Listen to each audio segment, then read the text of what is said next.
Hello everybody, and welcome to part 1 of our Python exercises tutorial.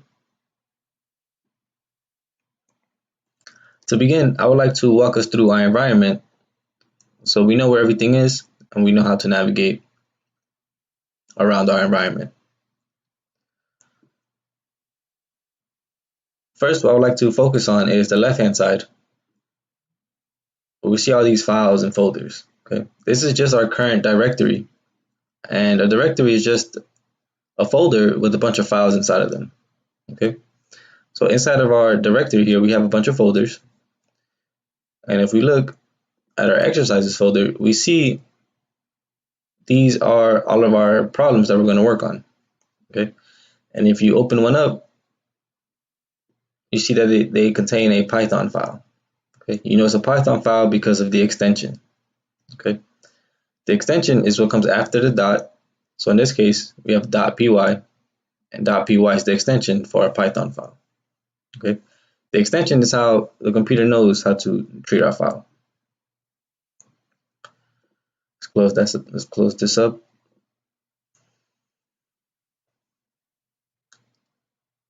So how will we actually get to our problems? Okay, if we just open up our exercise folder, right now what we're seeing, this is the contents of our README file in our first exercise. Okay, and since it's our first exercise, it's not really a problem, it's just more so giving us information about our environment and our problems that you're going to see later on. Okay, now the most important aspect of our environment is the right hand side right here. Okay, this is where you're going to find the instructions to solve your problem. Okay, now how to navigate between problems, we have two options. We can open up this hamburger here and click on a problem, and it'll take us directly to the problem. So for example, if I click on problem 3,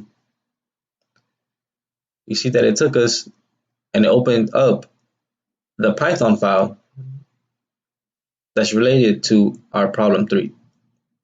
Right? We see our problem 3 folder got opened up, and right now we are in the app.py file of our problem 3.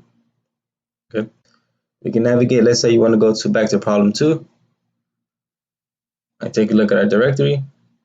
It automatically took us back up to problem 2 and opened up the Python file for our problem 2. Okay, so this drop down is a great way to navigate between our problems. Okay, the other way you can navigate is by clicking the next button. And you see we have next and previous, and with this it just takes you directly to the next problem, or it takes you to the previous problem. Okay, with the hamburger you can jump to whichever problem you want to work on. Okay, we also see the US flag here. The US flag is for English, and if you click on the Spain flag, you see it'll convert everything to Spanish. Okay, now you see when we are now on problem 2, you see we have our instructions. Okay, and we also see we get a couple of new buttons here that you didn't see in the first problem. Okay, we have our compile button.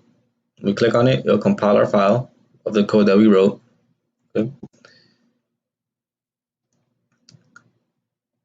and if we compile and we get an error of some kind, it's going to show here in our terminal.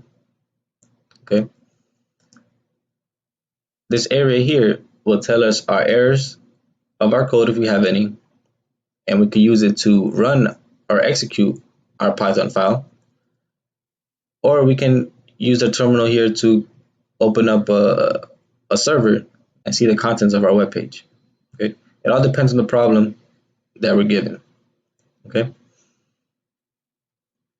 and you can drag and drop the size of your terminal here like this. Same thing with the instructions. You can drag and make it larger if you want. Okay, and if you don't want to see your directory, you can just click the folders here at the top, and you have more space to code. Okay, you can drag and drop this as well. Okay. Now you see by our hamburger menu here, this drop down menu, we can click on a problem and it'll take us directly to it. Okay.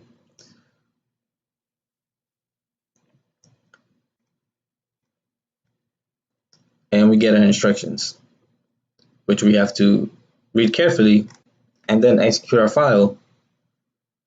And if everything works correctly, we should get a success message at the bottom here.